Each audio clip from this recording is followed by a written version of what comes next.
If you like this video, please click like, share, and subscribe. Also, find that little bell icon, click that too, because that will alert you when we've loaded a new video. From the land of ice and snow, a Viking appeared in the frozen mist with a chef's knife and sauté pan. Well, okay, from warm Myrtle Beach, South Carolina, that same Viking, now with thinner blood, brings you A Vikings Kitchen.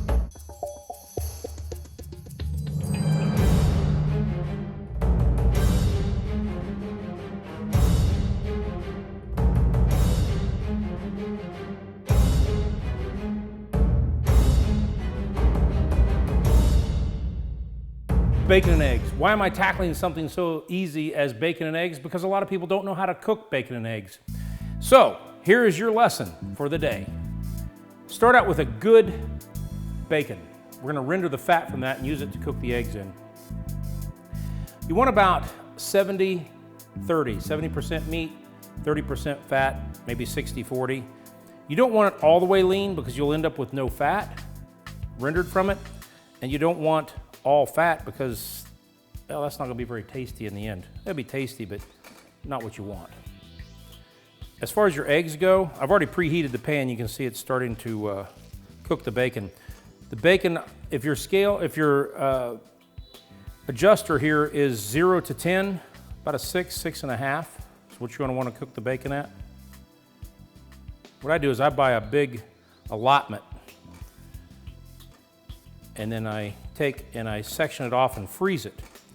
About 6 pieces per little bag that I freeze. That's about the perfect amount for me and one other person.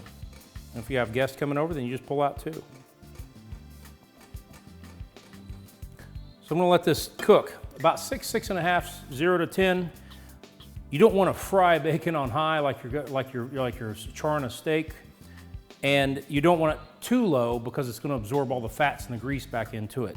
So we're rendering the fat. We'll want the bacon also. Eggs. Source your eggs from a local farmer or someone who has chickens. Maybe have 5 to 20 chickens. Trade them out with something that you do. Local sourced eggs, best eggs in the world because they eat a variety of food. The chicken does. The best eggs I ever had in the world were called French hens. And the French always bragged about their hens, and when I tried it, I seen why. The yolk was so orange and flavorful. It's like an egg all to its own. The Welsh eggs were pretty good also. And the farm that I grew up on, a small farm where we had chickens, and we would trade chickens for milk and vice versa. But the chickens that are truly free range, and when you got to be really careful when they say free range on the box. Free range means they're in a little, it can mean that they're in a little tiny pen, and the range is like a 12 by 20 inch pen. That's not free range. Free range chickens feed on a variety of things. Their eggs have more flavor. They're healthier for you, and it's better for the chicken too. So we're gonna let this go probably about 3 to 4 minutes on each side, turning it once in between so it gets 2 turns, and then we'll put it back, or I'll get a new plate because this one does have pork blood on it. Pork and chicken blood you do not want to consume. Beef, if it's handled properly, is fine. Some fish, fine, but not pork or chicken. Always make sure that you don't cross-contaminate. We don't want to touch these tongs over here on the cutting board. You'll notice I have bread. I make my own bread, and I will have this up so that you can follow the same recipe. It's a sourdough. I've had my sourdough alive for about 4 years. I started mine with grapes. I will show you that process. Great bread. If you can't make your own bread, go to your local baker. Make sure they're making the bread. They're not pulling it out of a freezer and just heating it up. Par-baked bread. And you'll know by going into the bakery, you smell it. You smell the breads cooking. You smell all kinds of things. If you go into a bakery and you smell nothing, turn around and leave. So we're going to do the first turn of the bacon.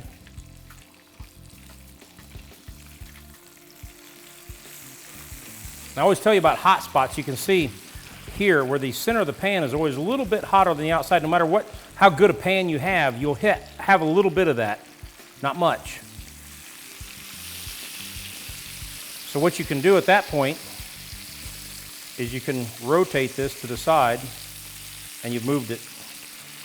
You get even baking or cooking across the bacon. You can see the fat is rendering out of this exceptionally well. It's going to make a great base. for the over easy eggs that I'm going to make here.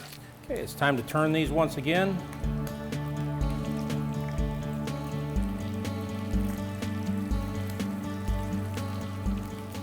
Looking really good. Some people like their bacon extra crispy. Some like it a little more tender, more pliable. Hate to say limp, but that's kind of what it is. More pliable. Stop it at whatever stage you like your bacon, but just make sure that it is cooked all the way through. You notice a paper towel here. The reason for that is that you want to absorb a little more of the grease off the bacon.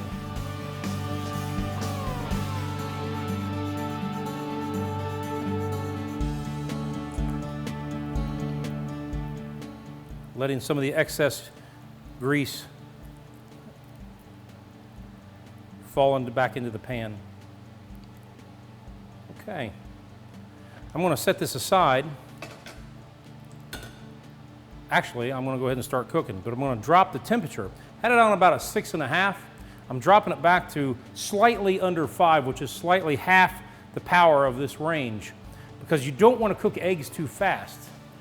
It can tend to ruin them. I want to put a plate in the warming oven. Get it to about 130, 140 degrees. Be careful when you're taking out handling it, because that can burn you. When you're preparing eggs for someone for breakfast, don't serve them cold, unless that's what they prefer, but most people prefer warm. That will help to keep the egg warm after it's flipped over without ruining the integrity of the yolk, which I leave my yolk running. I don't like it solid, cooked all the way through. Sometimes I'll do sunny side up. Easy over is my preferred method, and that way what we used to call it as kids is dippers. You'd take toast with butter and dip it into the yolk, which I believe most people do, but they hardly admit it. Dip it in the yolk and eat that. Is phenomenal. So I'm going to put this in the warming oven. I'm going to bring the toaster out and cut 2 pieces of toast off my homemade sourdough bread.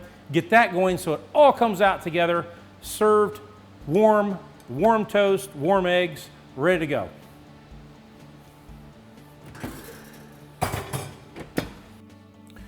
You'll see old timers, there's hardly anyone left that went through the Depression. My dad did. Homemade bread, he would take, put it in here, get a few of the crumbs from the bacon.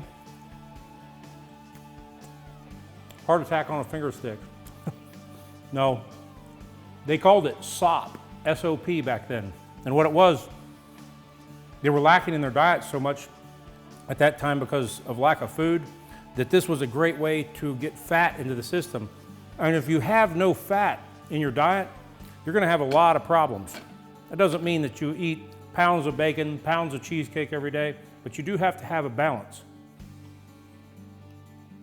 As soon as I drop these eggs, this oil is almost back to the temperature I want it. As soon as I drop the eggs, I'm gonna start the toast. We want it all to come out together. All right.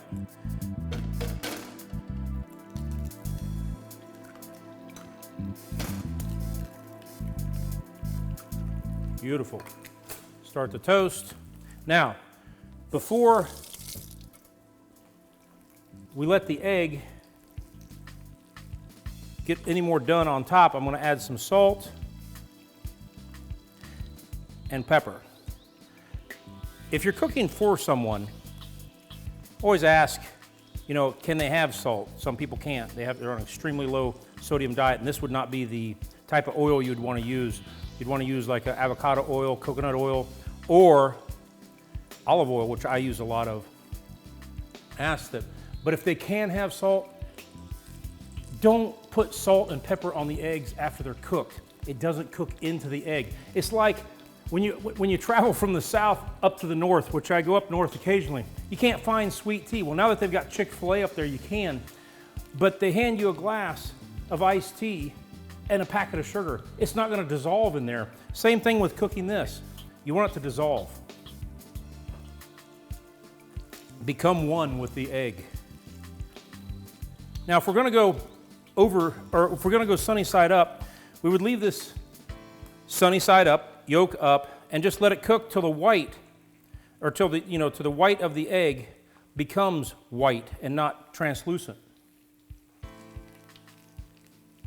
Since we're doing it over easy, I like to maintain the integrity of the liquid yolk, so I'm going to turn it here pretty soon. I'm gonna get my plate out of the warming oven.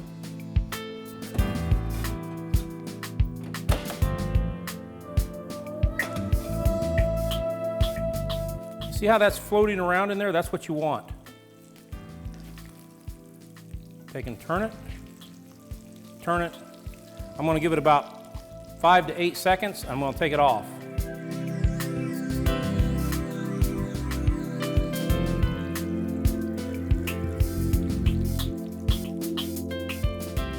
Beautiful. Toast is down. Be ready in just a second.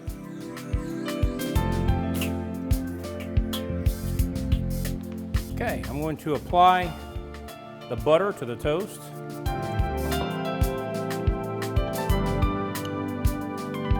And I have softened the butter. I let it set out at room temperature for about an hour and a half.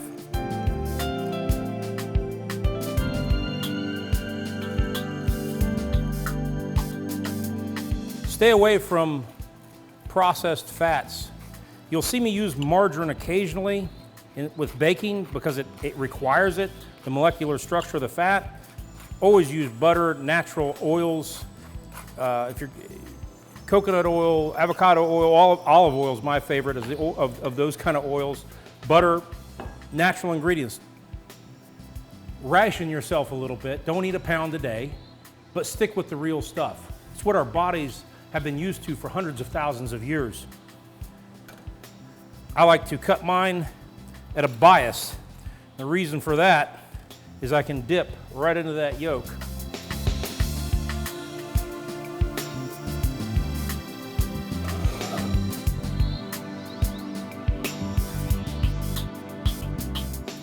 This is going to be a great plate, breakfast or dinner. There we go. Now for what we do this for the taste. Or actually to watch other people eat. Real chefs love to watch other people eat their creations.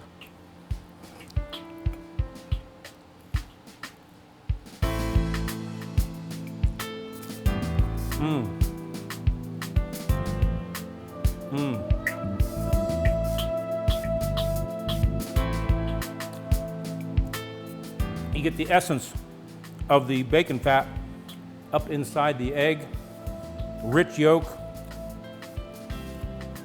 homemade bread, real butter. Eggs are a great meal. It's a comfort food. We'll see you around.